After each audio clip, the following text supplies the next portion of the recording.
ಎಲ್ಲರಿಗೂ ನಮಸ್ಕಾರ ಸ್ನೇಹಿತರೆ. ಬಿಪಿಎಲ್ ರೇಷನ್ ಕಾರ್ಡ್ ಹೊಂದಿದ ಫಲಾನುಭವಿಗಳಿಗೆ ಉಚಿತ ಗ್ಯಾಸ್ ಸಿಲಿಂಡರ್ ಸಿಗಲಿದೆ. ಬಿಪಿಎಲ್ ರೇಷನ್ ಕಾರ್ಡ್ ಹೊಂದಿದ್ದು ಉಚಿತ ಗ್ಯಾಸ್ ಸಿಲಿಂಡರ್ ಪಡೆಯಲು ಆಸಕ್ತಿ ಇರುವ ಅಭ್ಯರ್ಥಿಗಳು ಅರ್ಜಿಯನ್ನು ಸಲ್ಲಿಸಬೇಕು. ಅರ್ಜಿ ಸಲ್ಲಿಸಲು ಬೇಕಾಗುವ ದಾಖಲೆಗಳು, ಹೇಗೆ ಅರ್ಜಿ ಸಲ್ಲಿಸಬೇಕು ಎಂಬುದರ ಸಂಪೂರ್ಣ ಮಾಹಿತಿ ಈ ವಿಡಿಯೋದಲ್ಲಿ ನೀಡಿರುತ್ತೇವೆ. ಆದ ಕಾರಣ ವಿಡಿಯೋವನ್ನು ತಪ್ಪದೆಯೇ ಕೊನೆವರೆಗೂ ನೋಡಿ. ಈ ಉಚಿತ ಗ್ಯಾಸ್ ಯೋಜನೆಯನ್ನು ಕೇಂದ್ರ ಸರ್ಕಾರವು 2016ರಲ್ಲಿ ಜಾರಿಗೆ ತಂದಿತ್ತು. ಅರಣ್ಯ ನಾಶವನ್ನು ತಡೆಗಟ್ಟುವ ಸಲುವಾಗಿ ಈ ಯೋಜನೆಯನ್ನು ಜಾರಿಗೆ ತರಲಾಗಿದೆ. ಅದರ ಜೊತೆಗೆ ಮನೆಯಲ್ಲಿ ಅಡುಗೆ ಮಾಡುವವರಿಗೆ ಸುಲಭಗೊಳಿಸುವ ಉದ್ದೇಶದಿಂದ ಈ ಯೋಜನೆಯನ್ನು ಜಾರಿಗೆ ತಂದಿದ್ದಾರೆ.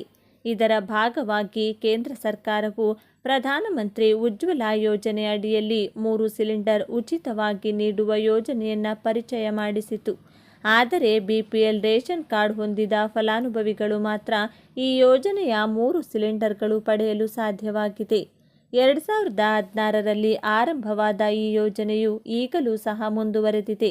ಯೋಜನೆಯಿಂದ ಅನೇಕ ಅರ್ಹರು ಈ ಯೋಜನೆಯ ಲಾಭ ಪಡೆದುಕೊಂಡಿದ್ದಾರೆ. ಈ ಯೋಜನೆಯ ಮೂಲಕ ಪ್ರಯೋಜನಗಳನ್ನು ಪಡೆಯಲು ನೀವು ಕಡ್ಡಾಯವಾಗಿ ಅರ್ಜಿಯನ್ನು ಸಲ್ಲಿಸಬೇಕಾಗುತ್ತದೆ. ಅದಲ್ಲದೆ ಅರ್ಜಿದಾರರು ಬಿಪಿಎಲ್ ರೇಷನ್ ಕಾರ್ಡ್ ಸಹ ಹೊಂದಿರಬೇಕು. ಹೇಗೆ ಅರ್ಜಿ ಸಲ್ಲಿಸುವುದು? ಪ್ರಧಾನಮಂತ್ರಿ ಉಜ್ವಲ ಯೋಜನೆಗೆ ಅರ್ಜಿ ಸಲ್ಲಿಸಲು ಬಯಸುವ ಅಭ್ಯರ್ಥಿಗಳು ಬಿಪಿಎಲ್ ರೇಷನ್ ಕಾರ್ಡ್ ಕಡ್ಡಾಯವಾಗಿ ಹೊಂದಿರಬೇಕು. ಹಾಗಿದ್ದರೆ ಮಾತ್ರ ಈ ಯೋಜನೆಗೆ ಸಲ್ಲಿಸಲು ಬರುತ್ತದೆ. ಅರ್ಜಿ ಸಲ್ಲಿಸಲು ಬಯಸುವ ಅಭ್ಯರ್ಥಿಗಳು ನಾವು ಕೆಳಗೆ ನೀಡಲಾದ ವೆಬ್ಸೈಟ್ ಮೂಲಕ ಹೋಗಿ ಅರ್ಜಿಯನ್ನು ಸಲ್ಲಿಸಬೇಕಾಗುತ್ತದೆ.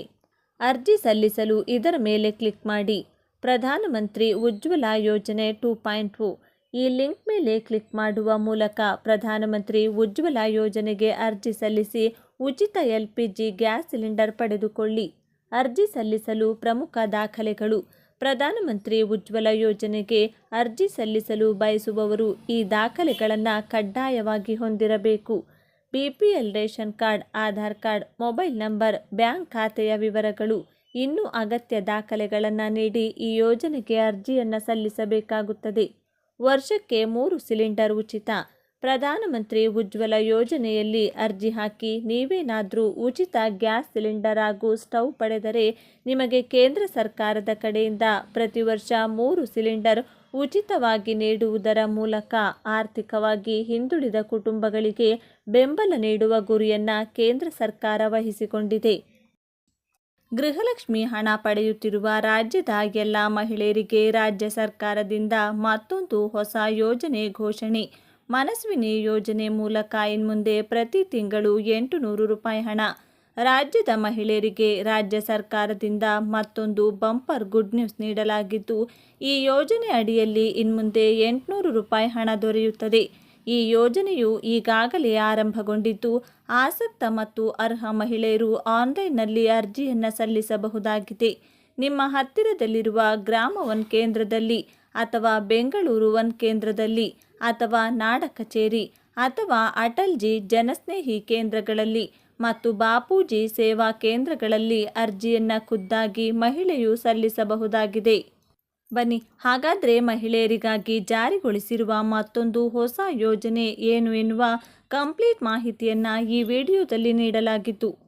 ನೀವು ಕೂಡ ಮಹಿಳೆಯರಾಗಿದ್ದರೆ ಅಥವಾ ನಿಮ್ಮ ಮನೆಯಲ್ಲಿ ಮಹಿಳೆಯರಿದ್ದರೆ ತಪ್ಪದೇ ವಿಡಿಯೋವನ್ನು ಈಗಲೇ ಲೈಕ್ ಮಾಡಿ ಮತ್ತು ಕೊನೆಯವರೆಗೂ ನೋಡಿ.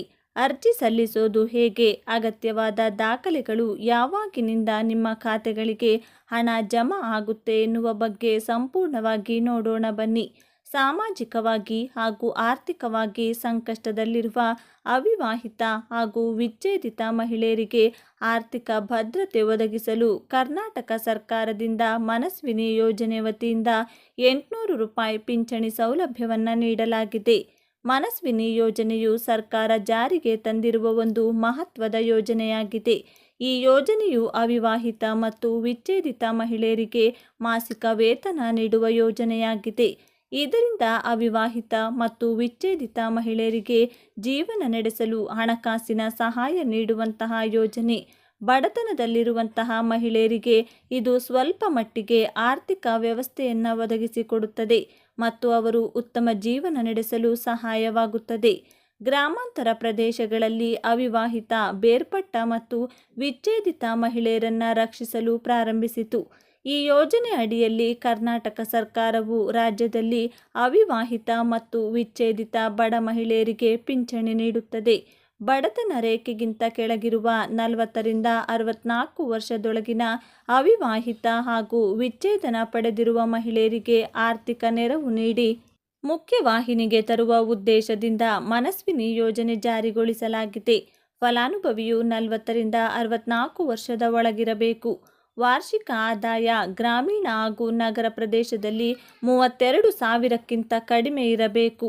ಇಂದಿರಾ ಗಾಂಧಿ ರಾಷ್ಟ್ರೀಯ ವೃದ್ಧಾಪ್ಯ ವೇತನ, ನಿರ್ಗತಿಕ ವಿಧವಾ ವೇತನ, ಸಂಧ್ಯಾ ಸುರಕ್ಷಾ ಯೋಜನೆ, ದೇವದಾಸಿ ವೇತನ ಅಥವಾ ಅಂಗವಿಕಲರ ವೇತನ ಅಥವಾ ಯಾವುದೇ ರೀತಿಯ ಮಾಸಾಶನವನ್ನು ಸಾರ್ವಜನಿಕ ಅಥವಾ ಖಾಸಗಿ ಮೂಲಗಳಿಂದ ಪಡೆಯುತ್ತಿರುವ ವ್ಯಕ್ತಿಗಳು ಈ ಯೋಜನೆಯಲ್ಲಿ ಮಾಸಾಶನ ಪಡೆಯಲು ಅರ್ಹರಾಗುವುದಿಲ್ಲ. ಇನ್ನು ಅರ್ಜಿ ಸಲ್ಲಿಕೆಗೆ ಬೇಕಾಗುವ ದಾಖಲೆಗಳು ಏನು ಅನ್ನೋದನ್ನು ನೋಡೋದಾದರೆ BPL ಪಡಿತರ ಚೀಟಿ, ಇಲ್ಲದಿದ್ದಲ್ಲಿ ಆದಾಯ ಪ್ರಮಾಣ ಪತ್ರ, ಚುನಾವಣಾ ಗುರುತಿನ ಚೀಟಿ ಅಥವಾ ವಿಳಾಸದ ಬಗ್ಗೆ ದೃಢೀಕರಣ ದಾಖಲೆ, ವಯಸ್ಸಿನ ಬಗ್ಗೆ ದೃಢೀಕರಣ ಪತ್ರ, ಅವಿವಾಹಿತರು ತಮಗೆ ವಿವಾಹವಾಗಿಲ್ಲದಿರುವ ಬಗ್ಗೆ ಸ್ವಯಂ ಘೋಷಿತ ಪ್ರಮಾಣ ಪತ್ರ, ವಿವಾಹಿತ ವಿಚ್ಛೇದಿತರು ವಿಚ್ಛೇದನದ ಸ್ವಯಂ ಘೋಷಿತ ಪ್ರಮಾಣ ಪತ್ರ, ಬ್ಯಾಂಕ್ ಮತ್ತು ಅಂಚೆ ಖಾತೆಯ ವಿವರಗಳು, ಆಧಾರ್ ಕಾರ್ಡ್. ಒಂದೇ ವ್ಯಕ್ತಿಯಿಂದ ಒಂದಕ್ಕಿಂತ ಹೆಚ್ಚು ಅರ್ಜಿಗಳನ್ನು ಸ್ವೀಕರಿಸಲಾಗುವುದಿಲ್ಲ.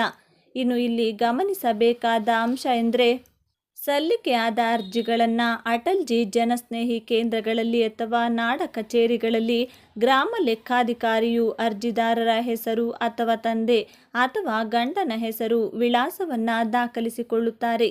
ಅರ್ಜಿ ಸಲ್ಲಿಸಿದ 1 ತಿಂಗಳಲ್ಲಿ ಉಪ ತಹಶೀಲ್ದಾರ್ ಅವರು ವಿಲೇವಾರಿ ಮಾಡಲಿದ್ದಾರೆ. ಅರ್ಜಿಯಲ್ಲಿ ದಾಖಲೆಗಳು ಸರಿಯಾಗಿಲ್ಲದಿದ್ದಲ್ಲಿ ಅರ್ಜಿಯನ್ನು ರದ್ದು ಮಾಡಲಾಗುತ್ತದೆ. ಆಧಾರ್ ಕಾರ್ಡ್ ಇಲ್ಲದೆ ನಾವು ನಮ್ಮನ್ನು ಎಲ್ಲಿಯೂ ಗುರುತಿಸಿಕೊಳ್ಳುವುದಕ್ಕೆ ಸಾಧ್ಯವಿಲ್ಲ.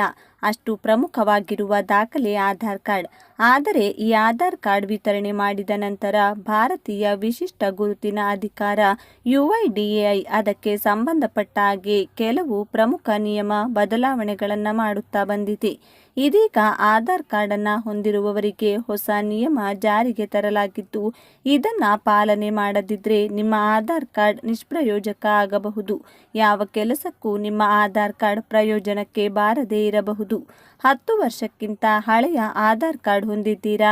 ಹೌದು, ಸಾಕಷ್ಟು ಜನ ಆಧಾರ್ ಕಾರ್ಡ್ ಆರಂಭವಾದ ಸಮಯದಲ್ಲಿ ಪಡೆದುಕೊಂಡಿರುವ ಕಾರ್ಡ್ ಈಗಲೂ ಬಳಕೆ ಮಾಡುತ್ತಾರೆ.